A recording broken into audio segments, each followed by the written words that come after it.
Oi, nutrido, tudo bom? Hoje eu tô aqui para falar para você, te explicar como você pode manter a sua insulina em níveis mais baixos para assim você conseguir emagrecer. Não sei se você sabe, mas a insulina é um hormônio que o nosso corpo produz, o nosso pâncreas produz, que é um hormônio que vai construir reservas no nosso corpo. Se a gente está construindo reservas, a gente não está queimando as nossas reservas, ou seja, a nossa gordura. E essa insulina mais alta, ela pode acontecer por dois motivos. De uma forma aguda ou de uma forma crônica. Da forma aguda você daqui a pouco vai almoçar, aí você almoça e come um pratão de macarronada, tô chutando aqui, tá? Um pratão de macarronada e come uma sobremesa depois, e come brigadeiro, tá? O que acontece? A nossa insulina, ela aumenta no sangue quando a gente consome carboidratos e carboidratos mais pobres em fibra, principalmente. Mas também influencia o aumento dessa insulina a quantidade de carboidrato que a gente consome. Então, nesse exemplo que eu dei do macarrão e do brigadeiro, né, foi um exemplo talvez meio extremo ou não. Nesse exemplo, a quantidade tá alta, né? Um pratão de macarronada e ainda, sei lá, 3 colheres de brigadeiro. A quantidade está alta e a qualidade do carboidrato está ruim, porque um macarrão normal é de farinha branca. Então, todo o alimento que não tem fibras, ou seja, farinha branca, ela é uma farinha refinada. O pessoal tira a capinha de fibras que envolve o grão de trigo para fazer uma farinha mais refinada, uma farinha mais fininha e tal. Então, nesse caso, tem o macarrão e o brigadeiro, que é feito com açúcar, né? Com açúcar tanto do leite condensado quanto do chocolate que está usando. Então é isso. Aí nesse caso a nossa insulina aumenta de uma forma aguda, de uma forma muito alta, num curto período de tempo, né? Num tempo curtinho ali, naquele momento que a pessoa consumiu. O problema é quando ela fica alta de uma forma crônica.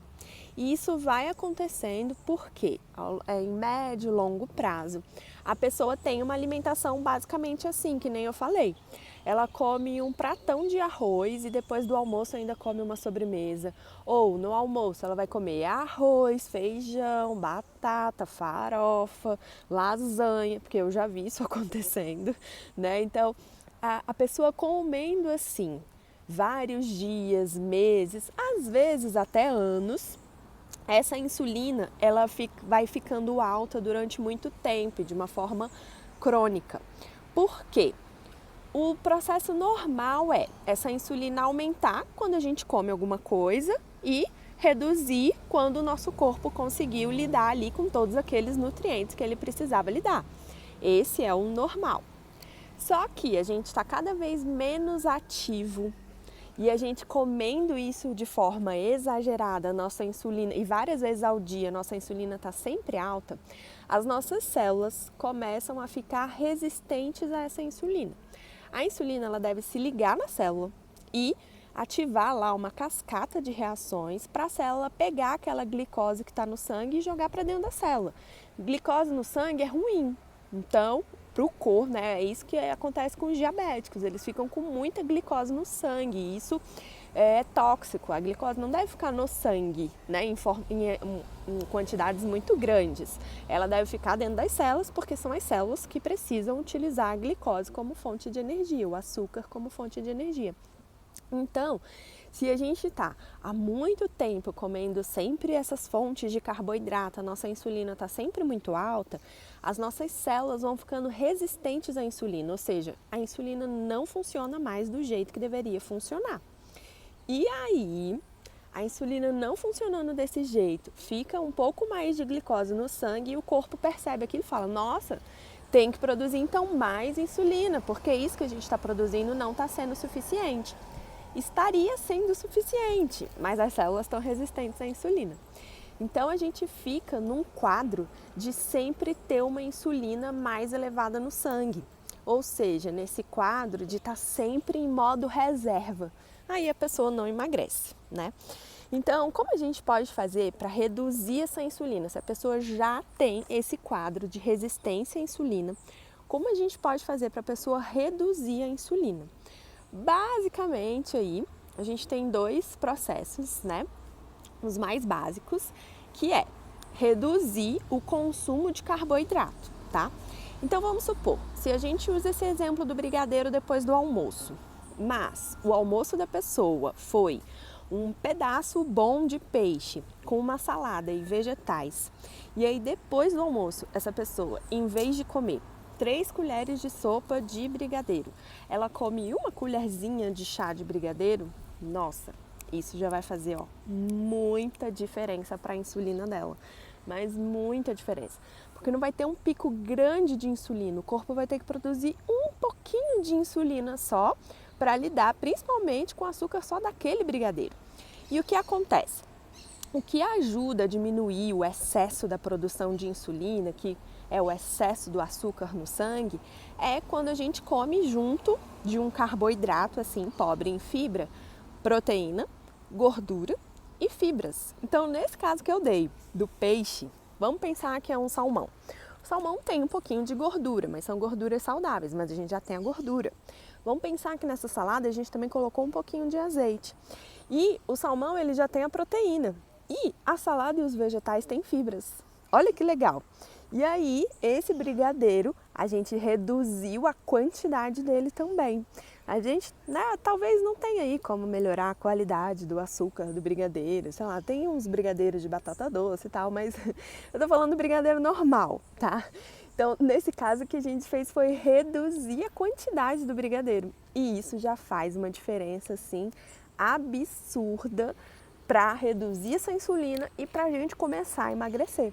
Só que a gente não pode fazer isso só em uma refeição.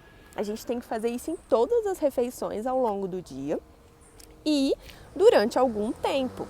O que me leva ao segundo passo para reduzir essa insulina, que é o exercício. Não que o exercício reduz a insulina, mas o exercício, ele utiliza mais carboidrato como fonte de energia. Aí eu tô falando de um exercício de mais alta intensidade. Ele utiliza esse carboidrato como fonte de energia, ajudando o corpo a utilizar essa glicose. Olha que legal! As células, eu te falei, né, que elas precisam da insulina ali se ligando para absorver a glicose. Quando a gente faz esse exercício de alta intensidade, existe um mecanismo que as células absorvem essa glicose sem precisar da insulina. Então, quem quer baixar a insulina, exercício é como se fosse um remédio.